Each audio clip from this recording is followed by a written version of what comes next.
Les amis, voici toute votre presse espagnole après la victoire du Real Madrid et celle du Barça. Le feuilleton continue. Qui sera sacré champion?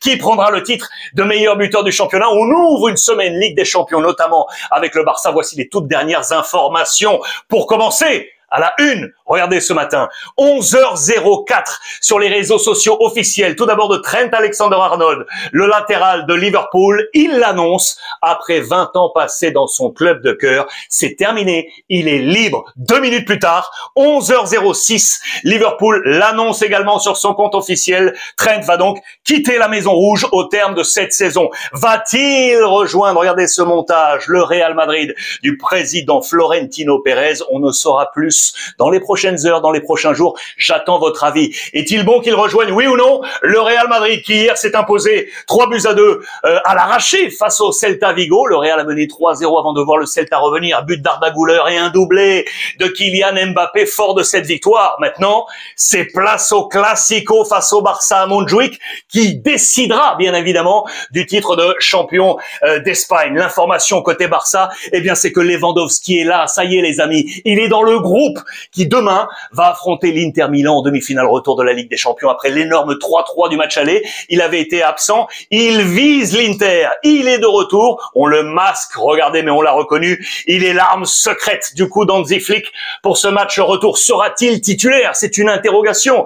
Dans les pages intérieures de Marca, il a manqué 5 matchs pour blessure Lewandowski. Aujourd'hui, il est à 40 buts, toutes compétitions confondues. À titre de comparaison, en face, celui qui manquera, c'est Lautaro Martinez, vous le savez, lui en est à 21 buts. En Liga, 25 buts pour Lewandowski qui est en tête du classement Pichichi, mais fort de ce doublé, eh bien Kylian Mbappé, les amis, est à 24. Ça va se battre entre les deux. Un but d'écart seulement entre les deux buteurs. Kylian Mbappé qui a donc inscrit ce doublé pour peut-être réaliser un record, les amis. Regardez, il approche les 40 buts sur sa première saison au Real Madrid. Historiquement, les buteurs ayant réalisé une telle performance, eh bien il faut remonter, regardez, aux années 30 avec Sañudo et aux années 90 avec le Chilien, l'hélicoptère, Ivan Zamorano. Super saison pour Kylian Mbappé en attendant sur le nombre de buts marqués. Arda Mbappé en connexion pour la Liga, c'est en page intérieure, vous le voyez, du quotidien Marca, avec toujours ses 4 buts d'écart avec le FC Barcelone. On a une interrogation du coup concernant Arda Güler.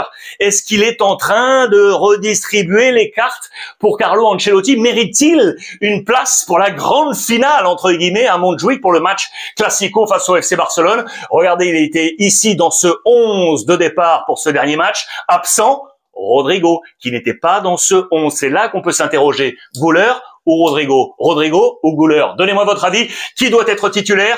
Regardez au passage, Solari, celui qui devrait prendre l'intérim au départ de Carlo Ancelotti cet été, et notamment pour la Coupe du Monde des clubs, était présent pour regarder le Real Madrid lors de cette victoire face au Celta Vigo. Les notes dans le quotidien Marca, je vous le rappelle, le maximum c'est 3/3. Eh bien, colonne vertébrale, Courtois 3, Güler 3, Kylian Mbappé 3. Vous les retrouvez dans l'équipe type Marca de la semaine, colonne vertébrale, les 3 sont là. Un seul Catalan, il est ici, Gérard Martin, vous le savez, qui remplace Alejandro Balde sur le couloir gauche. Le Real a appris à souffrir, les amis, cette année. C'est en édito de Marca. Pourquoi? Regardez avec ces datas. Depuis la victoire 2-0 face à Gérone le 22 février, eh bien le Real a enchaîné 16 matchs en s'imposant par la plus petite des marges, un seul but d'écart, une série de 16 matchs. Ce n'était plus arrivé depuis 2008. Rendez-vous compte, c'était Bernd Schuster, l'Allemand, qui était à ce moment-là entraîneur du Real Madrid. De son côté, le Barça, 24 heures plus tôt, a réagi avec une victoire de buts 1 sur la pelouse de Valladolid qui a mené 1-0, d'où ce titre de réaction avec un super Fermín au milieu de terrain. On peut toujours compter sur lui. On va donc s'interroger lui aussi sur la place de titulaire. Vous le savez, la bataille avec Dani Olmo. Sera-t-il titulaire dans ce match face à l'Inter Milan? L'autre grosse nouvelle, c'était le retour de Ter Stegen, bien évidemment. Après 223 jours d'absence, il était titulaire pour ce match à Valladolid pour cette remontada, peut-être de titre de champion. Voici quel était le 11 de départ d'Hansi Flick avec énormément de rotations. Regardez, en prévision du match face à l'Inter, regardez ces rotations, et donc avec Ter Stegen qui était titulaire. Les titulaires annoncés pour l'Inter sont entrés en seconde période. Rafinha, Dani Olmo qui était là, Fermin était lui titulaire, De Jong, Lamine Yamal, tout ça ce sont les titulaires, Eric Garcia qui était là, qui devrait occuper un poste défensif, on va y revenir. On a pris du temps de rotation du côté de Flick. Voici les notes du quotidien catalan Sport, avec de bonnes notes, à noter le 7 du coup pour le grand retour de Ter Stegen, Christensen également, vous le savez, qui était de retour là depuis peu, de très longues blessures, qui a pris un très bon 7, et puis les entrants, ils sont là avec de très bonnes notes, notamment le 8 pour Rafinha ou encore le 8 pour Lamine Yamal. La bonne nouvelle, je vous l'ai dit, c'est que Lewandowski, oui. La mauvaise, c'est que Baldé, donc non, pas de Baldé sur le poste de latéral gauche. Gérard Martin devrait occuper ce poste de titulaire, ou alors Inigo, le défenseur central, pourrait éventuellement dépanner sur ce côté. Mais d'après moi, ce sera bien le père Martin qui sera sur ce couloir gauche. D'ailleurs, regardez, les presses catalanes nous l'annoncent, le 11 de la finale est quasiment connu. On devrait partir sur le même 11 qu'au match aller, sauf Koundé, bien évidemment, le Français malheureusement blessé.